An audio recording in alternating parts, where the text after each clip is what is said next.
felt pretty comfortable last time, and this time they're going to go for that. One thing I think we're going to have to watch out for, that reverse time could be crucial, right? And if it's not used correctly, and Akai does get that heavy spin in, we're looking at a lot of procs for this Phoveus on pretty much anyone they want, right? A lot of ways for Phoveus to get into that fight very quickly, and General also gonna need to keep his eye out.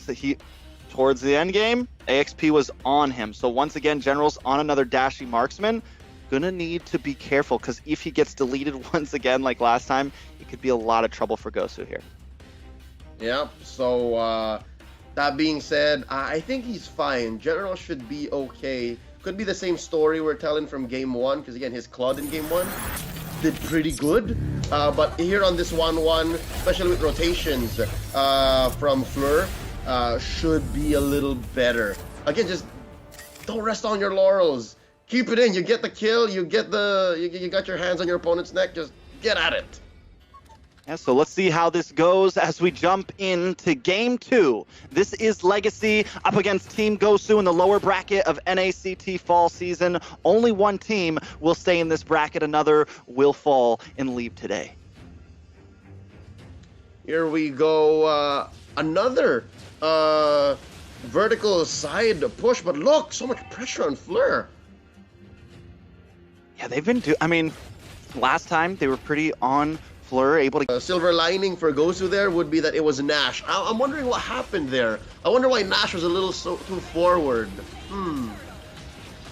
Maybe a possible problem. EXP comes in on to 0 here. Does get the proc once again, but still gets swallowed up by the Detona's welcome. Ken and EXP are here, though, to keep on facing 2 against 4. Obi now showing up to the fight as EXP continues to dunk on top of them, forcing Gosu back into their own home. And now Ken's going to eat up some of this camp. And LEGACi right now feeling themselves, even with sort of this late game composition, they're able to apply some pressure in this laning phase.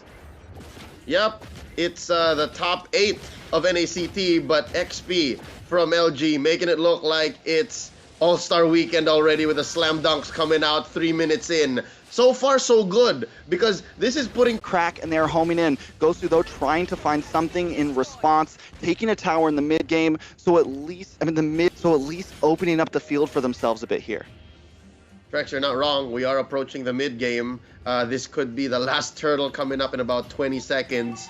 So far, so good. Again, they force a switch up, and even this lane isn't safe for General. But they put him there so that eventually they can answer back and they can maybe put some gold on him when this turtle comes up. Because yes, LEGACi has found their groove. They have evened out the gold and have slowly built up a small lead, maybe 200, 300 gold. But for now, Gosu is still in the driver's seat. It's still their game to lose. And look, up top, they got a little skirmish up there. Oh! General goes down again, Leo. This is definitely bad. Maybe they will be able to take turtle here. No, Ken takes it. Gosu on the back foot of this game, only in the mid place. General 0-3 and no turtles. LEGACi has taken everything. They are pressing Team Gosu right now, starving them in a position that we thought they were going to be the late game heroes. And when you're already catching the lead, when you're already taking towers and just dominating with this type of performance, and you still have the Cecilion as insurance for your late side, you still have the Bruno, it can definitely be a huge problem.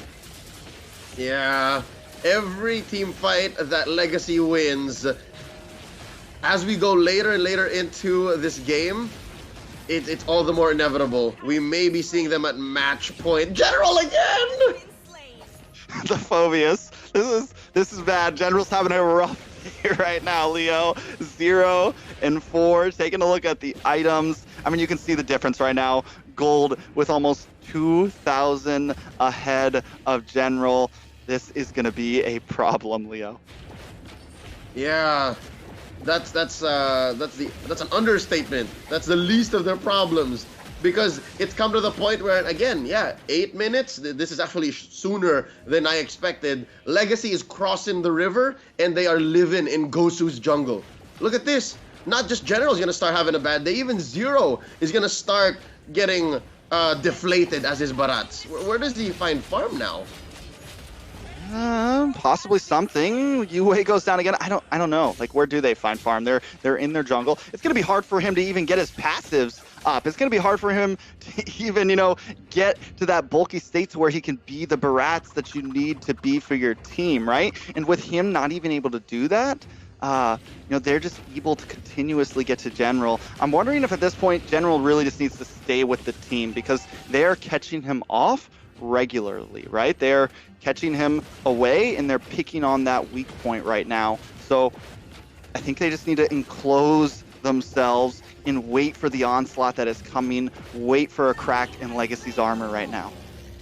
Yep, they have to envelope General in the bubble wrap that is their bodies. They have to body block for the General at this point. If they can't do that, have him live under a turret.